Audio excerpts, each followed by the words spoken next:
take away from just sitting in a class and doing stuff like that. You can do stuff outside the class that actually benefits people.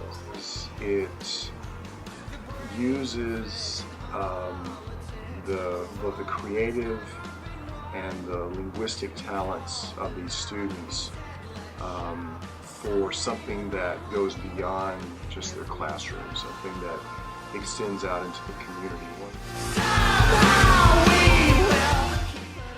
Well, it's giving kids that are native Spanish speakers a chance to read a nice nifty little book in Spanish, because around here they probably don't get a whole lot of that, unfortunately. I think it will also provide them with a link to this big institution that maybe they have seen in the distance or heard about, but they really don't know anything about. These are books written by students that are not that much older than they are, and they can see that when you're in school you can do some creative things. I think they'll also see that their language, if these are Spanish-speaking students, that their language is important enough that they've got all these college students taking classes in the language that they speak natively. And so I hope it creates a certain level of appreciation of something that they have as almost as a birthright. We followed kind of straight from the book. Just kind of took it out of that. Made it more real. Yeah. Made it a little more personal where you could understand it a little bit. Most of them produced alphabet books. So A is for apple, B is for bear, Z is for zebra. So instead of that in English, this is in Spanish. So they had to have the letter and then look up, find a word that matches that. That was not part of something I was teaching them. That really is, we spend one day on the alphabet, if that. It was part of one day, and then practice it a little bit afterwards, but this is taking it much further beyond.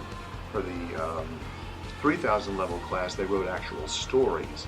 So in this class, they read quite a bit.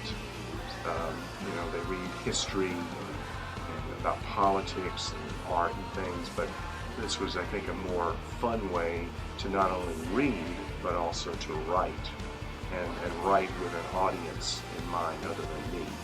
They had to think about, well, what does a 11-year-old like to read about, and what can a 7-year-old read, and what's the difference between a 7 and an 11-year-old, that sort of thing.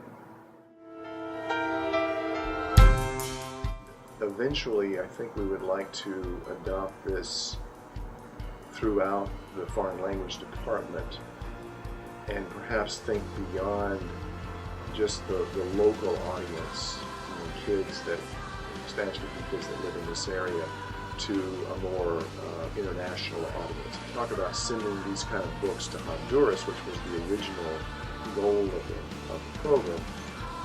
Then you're really talking about a population that has no books, zero, nothing. They might have scraps of magazines or newspapers, but this would be this would be a start up to a library. Ideally, it would be great if we could become partners with a school, and like an elementary school or something in Central America or South America, and not only give them things, but also have interchanges with letters, emails, and even have Skype sessions. I mean, that's not outside the realm of possibility. So that's what I would like to see happen.